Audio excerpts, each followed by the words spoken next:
Everybody stop what you're doing, please! When it comes to remodeling and renovating your home, there is no better show on your radio. This is Around the House with Eric G. Where's the hammer? From your back fence to the sidewalk, Eric will tell you how to keep it all in tip-top shape while helping you save a buck while doing it. If you like DIY projects, it takes a lot of practice to get good at it, and Eric is here to guide the way. Is it on the... Go up on the other floor. Somebody go up there and stop the hammering. All that and more on the fastest 2 hours of home improvement radio. These are the wrong plans. These are the old plans. Oh! Welcome to Stop it! Around the House with Eric G.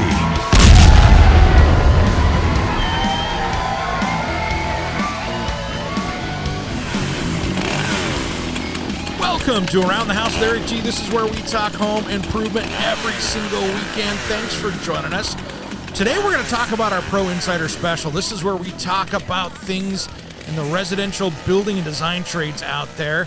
And I have a special guest on the line, Janice Costa from the KB Designers Network. Welcome to Around the House. Thanks so much for having me here today. Thank you. This is great. You know, as I'm a certified kitchen designer. I've been, I'm going to date myself, coming up on 30 years of design. And now that I'm doing mostly media, I stay on top of stuff in the industry. But as a designer, it was one of the hardest things that I had to do, dealing with clients in and out every single day, and then trying to stay on top of the industry as a whole. And you've kind of come up with a way to fix that for many designers out there. Well, this has been a strange time for all of us. Normally, we have trade shows and industry networking events and association meetings where we really can go see products, talk to people, kind of be in the mix and know what's happening. And because of COVID, so much of that has been postponed or canceled. So I felt it was really critical to have an online networking resource where we could stay on top of products and trends and talk to other designers and just make those connections that aren't happening in real time. And that was the premise behind KB Designers Network. I love it. And you founded this with experts. I mean, you have top shelf people that I saw names that gave me chills as far as the people that you kind of got to help you with the advisory board. Oh, I was the editor of Kitchen and Bath Design News for 26 years and change. So I started out, goodness, a very long time ago. I always say I started this industry when dinosaurs walked the earth. Same here. But I had the great good fortune to work with some wonderful people. Ellen Shaver was a mentor of mine. Rest in peace. I love her. She was wonderful. Her passing was very sad. Mary Jo Peterson is somebody I've been working with, editing a column for her since the mid-90s. And then Carla Krengle, who has the rep background, plus she comes from a third-generation family of kitchen designers. So there's a real background there. And then Leslie Hart, as you know, she was the editor of KBB. She worked at Meredith. She has the background in media. So I really wanted to call on people who'd worked in all aspects of the industry and help me figure out what would be the things that would be most important to our industry. And they have kind of inspired what I'm doing. You know, Mary Jo Peterson, I took a class of hers probably 25 years ago. And it was just on universal design back before anybody was talking about it. And yeah, she was way ahead of the curve on that. Way ahead of the curve. I mean, she was decades ahead of the curve on that. And it was one of those classes that I walked out of spending a day with her going, oh, wow. Okay, this was incredible. And it really opened up. It changed how I designed as a designer back then, because there were so many things you could do to change to make things easier for people that didn't look like universal design, where it looked like you were in a hotel room that had handicap access. Right. She has been an advocate not just for design that works for everybody, but the design that looks and feels like good design that works for everybody. We always joke that nobody thinks they're old. Old is always 10 years older than you are. And that's true. Nobody says, well, I'm old now, so I'll settle for, functional design. We still want beauty. We still want the aesthetics. We want something that wows us, and that should be available regardless of your age or ability. Yeah, and it's funny. I think back now, I helped my parents design their kind of final house for them here a decade ago, and we really had some big discussions. Like, we didn't put stairs up to the front of the house. It was a really nice walkway that you could roll in. Every doorway was 36 inches, and I have to credit, Mary Jo for those thoughts, because those are just common sense things that now my mom is living on her own. If we hadn't have done those things back then, she would be in some kind of assisted living facility because she wouldn't be able to get around as she does now. So all of these relationships and influences that I had, it is so great to see you grabbing the torch and helping others in the design field with your program. It has been really fun to work with these designers who have such a wealth of knowledge. And one of the people who helped me, Florence Perchuk, who was one of the first women designers in New York, and I remember idolizing her when I started out in the industry, and she just joined our network last night. But she's been such a supporter of what I'm doing, and she understands people need connection and they need community, and they need to be able to get input from each other. I think any industry does better when there is that connection, and particularly design is often made up of people with small businesses. They may work solo, they may work with 2 or 3 other people, so you can become very isolated, and the pandemic has intensified that. So here's a chance to bounce ideas, to have discussions, to attend online events, to learn about products. One of the cool things we're doing right now is we have a product directory, and that is being set up so that designers will be able to review products like they would on Consumer Reports or a Yelp or something like that. But this will be professionals only. So you get to find out from other designers what products they loved that worked for them or what didn't. And I think that's important too, because you put your reputation on the line when you specify a product. No question. And that sense of community is so huge, because every single designer out there hits that mental health moment where they're burned out. Maybe it's a tough client, maybe it's a tough project, maybe it's a tough manufacturer that's not getting materials at the job site as promised. Whatever it is, right, having someone to bounce ideas off of when you're backed into a corner or just exhausted, it's great to have that resource. Yeah, I think you also get to crowdsource ideas, products. We found with the kitchen show this year, because of the problems with the technology behind the platform, that it didn't really come to fruition. Everybody wanted to know what happened at the show. What were the products being launched? And of course, many people never got to see them. So having that community of designers, you could sort of crowdsource. Well, what did you hear? Well, what did you see? What did you love? And through everybody else, you got to see more products and hear more trends than just what you might have gotten on that first day before the platform went down. Yeah, absolutely. It was tough. And as a member in the media, I was trying to figure out what the best new products were. And I had to scratch and dig and find, because I couldn't, quote unquote, walk the booth, and see what was out there and do that. So there was a lot of research that had to be done, old school style, to figure out, okay, what are the new products out there that are coming out this year for 2021? And I'm looking forward to us being live again next year. Oh, I can't wait. I love to see and touch the products, and I think that's important. But even next year, I think a lot of people will be hesitant to travel to European shows that they went to in the past. I think you're still going to see some repercussions from COVID that will last beyond this year, and that's part of what our network is doing. We have a European correspondent. We're going to make sure that we cover those European shows that people might not be able to get to, as well as shows that people maybe just don't have the time to cover. Hopefully business will continue to boom, and sometimes when things are going great, there are smaller shows you'd like to attend, but you can't leave. You've got a project in the works. So we're going to be covering all of those shows and giving people a look at the products and what trends are coming out of those shows, both here and abroad. Yeah, even if you're just a designer that, and I shouldn't say just, but if you're an independent designer that goes to the shows every single year, like if you're going to Design and Construction Week, there is absolutely no way you have the ability in the time that's there physically to be able to visit every booth, see every product.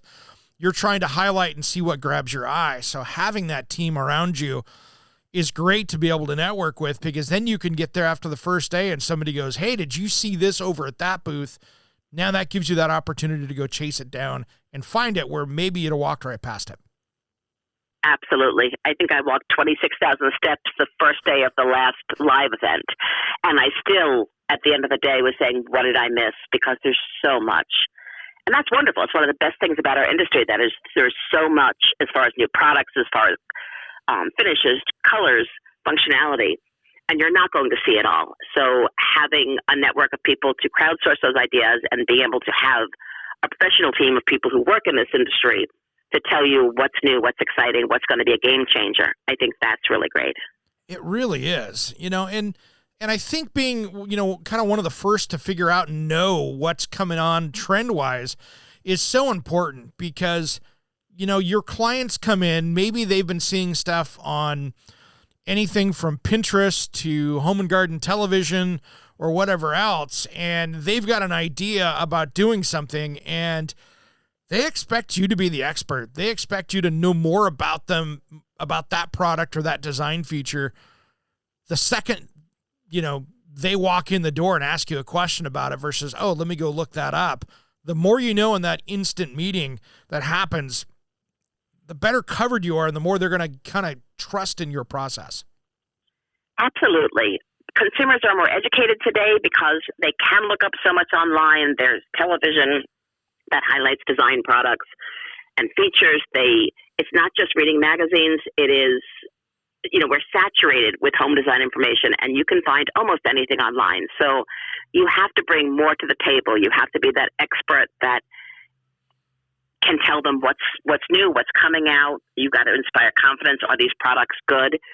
Certainly, if I buy one dishwasher every 5 years, I don't necessarily know what brands are the best brands. I want somebody who installs hundreds of them to tell me this is what my clients have been really happy with over the years, or this has a new feature. This is the noise quotient is much lower, or it takes much less time to do your dishes.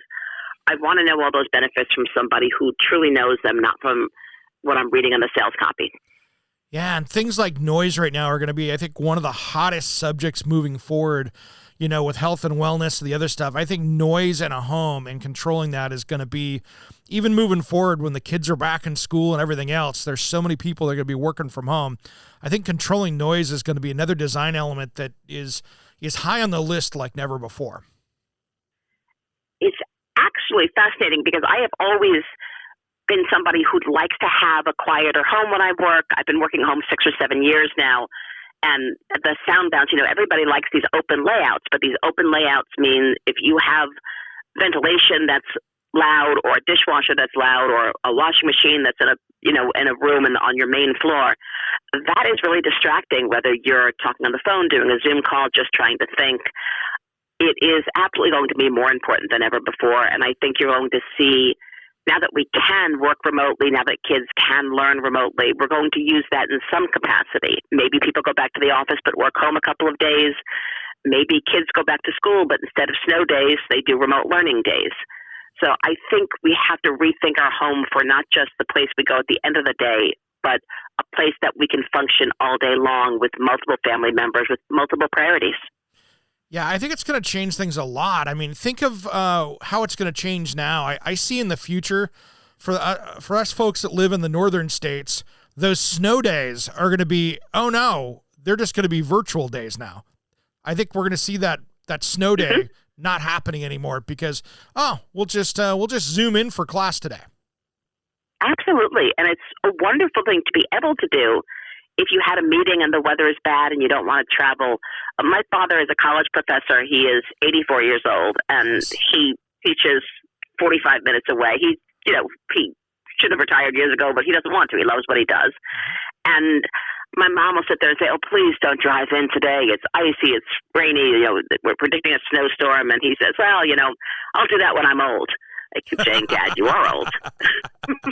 But to be able to say, I'm going to work from home on those days. I'm going to, even my dad, who was 84, is doing a great job doing remote teaching and, working a chat function. We all are capable of doing this now. And I think that is a remarkable takeaway from all of this, that so much more can be done remotely, and that even if it's not a necessity as it was in the pandemic, that it's a convenience that will make it easier to work, to teach, to have have those meetings that might not happen due to weather or plane delays or other issues. So there's a lot of benefit in that. Oh, there is. It's really big. It is. And it's that part is going to be, that's the new, I hate to use the word new normal because I hate using that, but that is kind of our new baseline for moving forward, is having those options now that we didn't have before. Let's talk a little bit about your KB Designers Network and how people can get involved with that, and really kind of what are the benefits that can help a designer and their team, whether you're a kitchen and bath dealer, whether you're a design build construction firm. How does this really help people in their day-to-day business? Well, one of the first things I looked at as editor of Kitchen and Bath Design News for so many years, I used to say every year I would do a survey and say, what matters to you?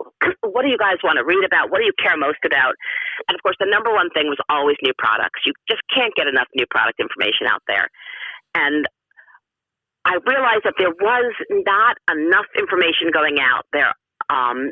As you know, print unfortunately has been struggling.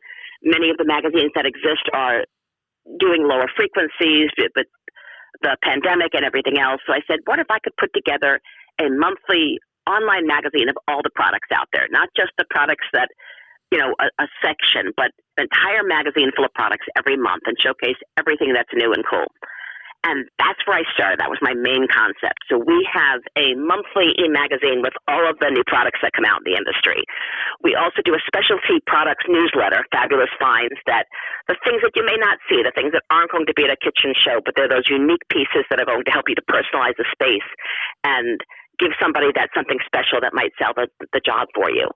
And then we also do show business, which will be products from different shows and trends from different shows here and abroad. So that was the product focus.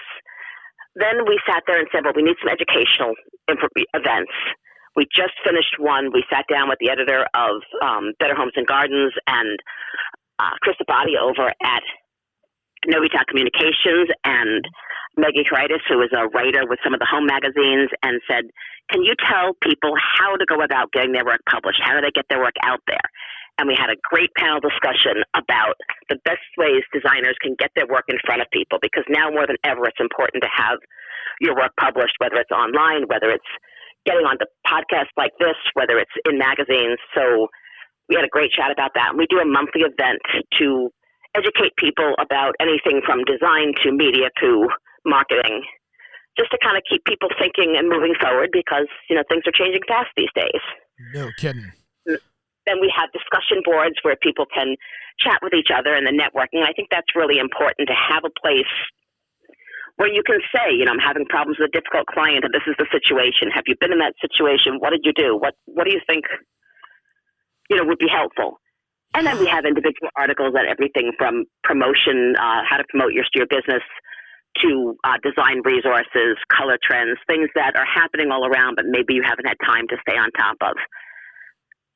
Nice. So, and we have a product directory. So maybe you're looking at a touchless faucet and you want to see what other touchless faucets are out there. Do I like this one? Let's see what the other choices are. And we segment the products by price point. That way you say, this client wants more of a value based, or this is a client who really wants a premium product. Let's see what products in this particular category are available.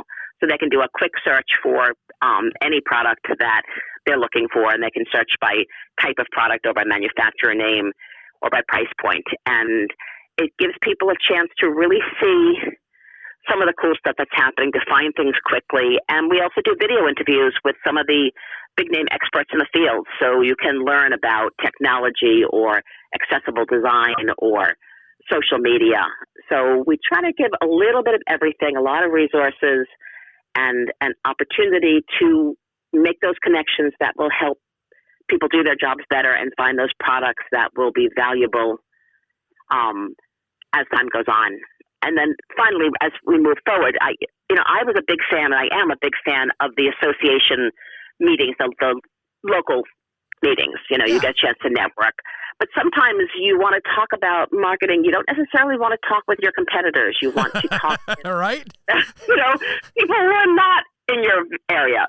So as we move forward, we will be setting up these brainstorming sessions where we will break people out in non-competing groups to talk in small groups and have these kind of video discussions about, maybe we'll talk about marketing or a different topic each time. And you'll have the chance to meet with people outside of your competitive area where you can kind of bounce ideas and talk about things you might want to do and get some input without feeling like you're sharing it with the entire competitive market.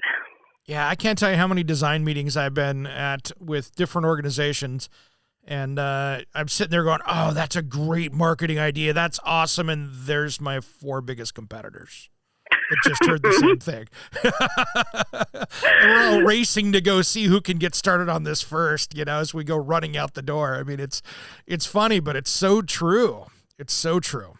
It is. And I love networking locally. I think it's great to meet designers in the community, but they're still your competitors. So you still want to have some way sometimes to talk about ideas without necessarily sharing them with everybody, because we're all trying to differentiate ourselves and we're all trying to constantly raise the bar and make ourselves better, make ourselves stand out. And I like the idea of being able to take those ideas and kind of speak to people that can give you input without them being somebody that you're later going to be competing with.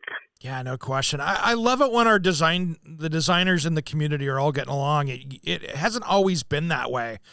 5 to 10 years ago here in the Northwest, we had knockdown drag-em-outs in the design community over interior design legislation, for instance. And oh yeah, it was ugly. It was ugly. I mean, there were meetings that were boycotted. There were manufacturers that were sponsoring one side's meetings that those designers wouldn't show up at anymore. And I'm so happy that stuff's put to bed, that the industry can be more of a whole, which I'm really enjoying now. And I was just thinking about that the other day when a Facebook memory popped up on one of my Facebook things where I was going to testify at a legislature, and I'm like, oh man, I'm happy those days are not what they used to be. And I think it's really important for our industry for everybody to kind of stick together and help each other out.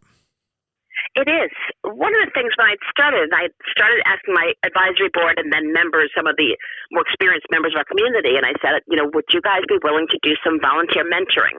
Because ultimately I'd like to be able to bring some design students into our community. But we also have designers who are relatively new or early in their career. And I was amazed by how many people volunteered and said, I would love to be a mentor.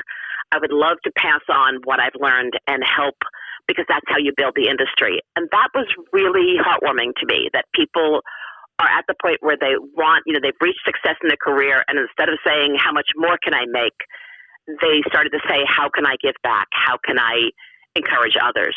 So I love being able to offer mentoring as part of our community, and I love that so many designers have jumped on board with the idea of helping others that way.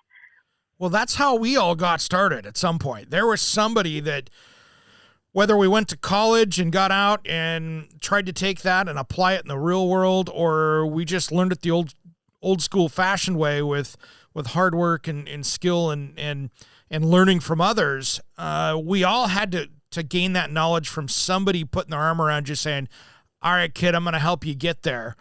And it's nice to be that person. Absolutely. I think it's really valuable to you as well as someone else when you share that knowledge. It solidifies it for you. It builds those relationships. It helps forge the bridge between the past, present, and future. And I think, this industry, Ellen Cheever used to say this to me all the time. She used to say, there is never an opportunity where you can't learn. And she would go and give these amazing talks, and you'd listen to her, and she knew just everything. What a brilliant woman. And she would come out of these things saying, I learned so much today. And I would find that remarkable, because we love that you know everything. And she goes, no, I never teach one of these without learning something. I listen to what people ask. I listen to what people want to know. And I learn from them just as they learn from me. And that is a wonderful attitude to take, that you don't stop learning when you reach a certain point. You just learn different things.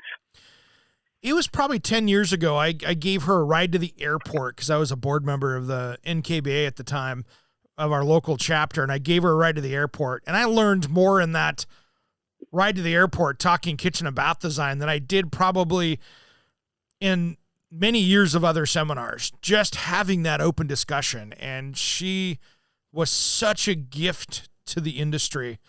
And you're right, her knowledge, every time, I could have seen her talk this subject 7 times, but every time I would go see it, I took away something completely new because it wasn't just a canned presentation. It was an open discussion. Yes.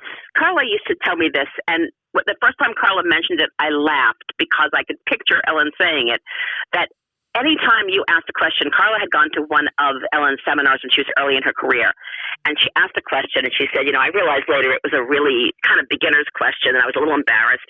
And Ellen's first reaction was, "That's a wonderful question. Thank you for asking that question." And that I hear that. I hear that. And, that's creepy, weird. I hear that. That's wild. Yes. I just gave me chills. I'm like, geez. She always made you feel good about asking questions. And her feeling was it was a good question because you wanted to learn and she was going to help you get to that next level. Your question was never too beginner for her. She loved the opportunity to teach and to learn. And by listening to people, she learned too. And she was just for me, she was a wonderful role model and somebody I admired to the heavens and was very appreciative to be able to call a friend. And I want to make sure that I keep that you're never too old, you're never too experienced to learn from people, and that there should always be a give and take in those interactions.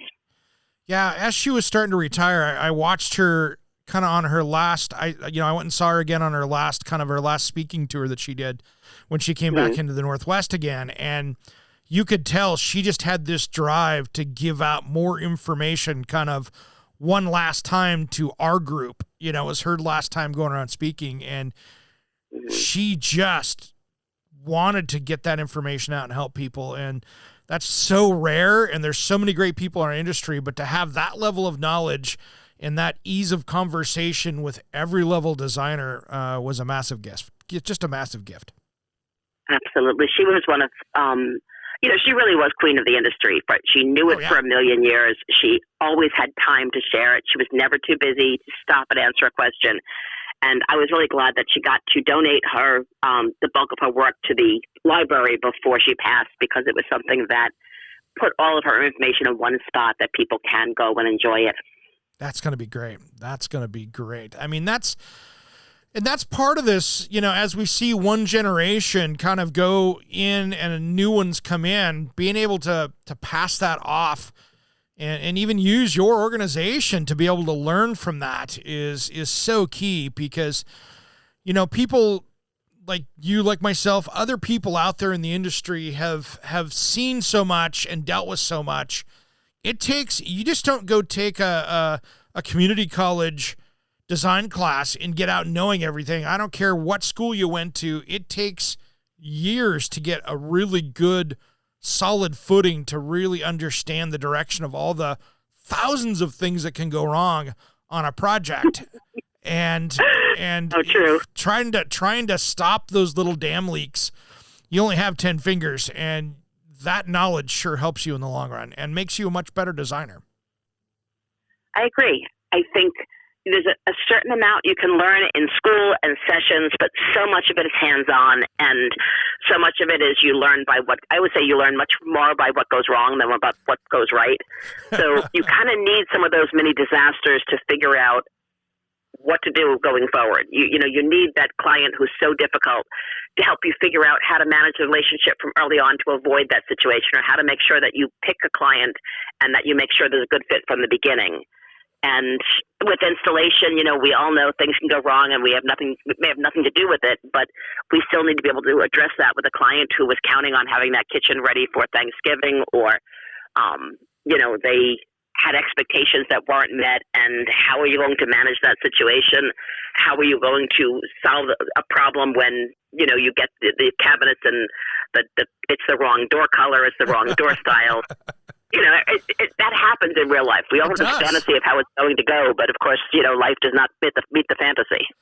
Oh man. I mean, and that's the thing. There's that little warning light that goes off in your head as an experienced designer that goes, "Oh, I'm never doing that again."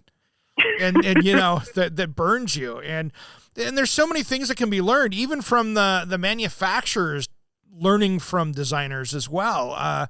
There was a cabinet company years ago that had stain colors that were called light and dark. And I tell you what, when you have light that's not your lightest color and dark that's not your darkest color, you get into that who's on first, what's on second routine because, no, I wanted the dark color. Well, that's black. Well, that's the dark color, right? No, that's dark. And, there was things like that would happen that I'm just like, I can't, your contract says dark. Yeah, but that's not the darkest color. Oh, no. Right. And so those are things that change how you do business, but you kind of have to get burned on those for you to realize that those are even issues. I don't think anyone in any career is going to have a seamless experience all the time. And it really comes down to, can you take away lessons that make you better at it later on? And you can't possibly make every mistake, although I have had a few times when I've tried. Oh, yeah, we all have.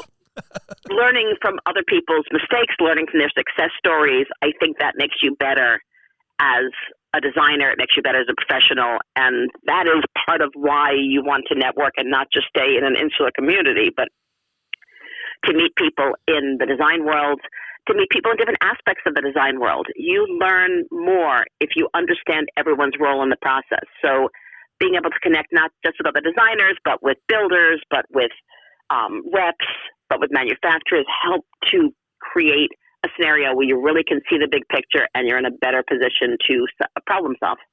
No question. I've always taught designers that worked for me, that I've worked with, that to have the best relationship with that contractor, you need to be their easy button. Mm-hmm. And if you can do that, you can have a client for, I had some contractors that bought every kitchen for me that they ever did for 15 years and still call me up today, even though that I've closed my kitchen and bath showroom to do media. They still call up and go, are you sure you don't want to get back to do this again? And I just don't have the time to go down that road. But I get that call still, a couple times a year from friends of mine that I've worked with all that go, yeah, really, you should get back into this. And I'm having fun. I've done my time, but at the same point, I love helping designers learn from the mistakes I made along the way. That's what's so great with a program like this, that you get to spotlight so many different people doing different aspects of design, of installation, of what consumers want and need. And I think you bring all the pieces together, and that's really valuable for the design community and for consumers. No question. So how do people find you? You can find us on our website. It is kbdesignersnetwork.com. And we've got lots of information there. We have some videos so you can kind of get a sense of what we're all about. And we even have a sample copy of our product magazine so you can see the type of products coverage that you would be getting as a member. Thank you so much. That's going to be so awesome. I'm going to have to go over and check it out even more as a designer because, man, what a great resource for the community. Thank you so much. I appreciate you having me on today. Janice Costa with the KB Designers Network. Thanks for coming on. I appreciate it. Thank you. Around the House with Eric G. is produced by Designed by Eric G. in association with Salem Media and distributed nationally by the Sun Broadcast Group. All rights reserved. Copyright Designed by Eric G. We will be back next week. If you missed part of the show, check out the podcast of all of our shows at AroundTheHouseOnline.com. Remember, measure with a micrometer, mark with caulk, and cut with an axe. Thanks for listening to Around the House.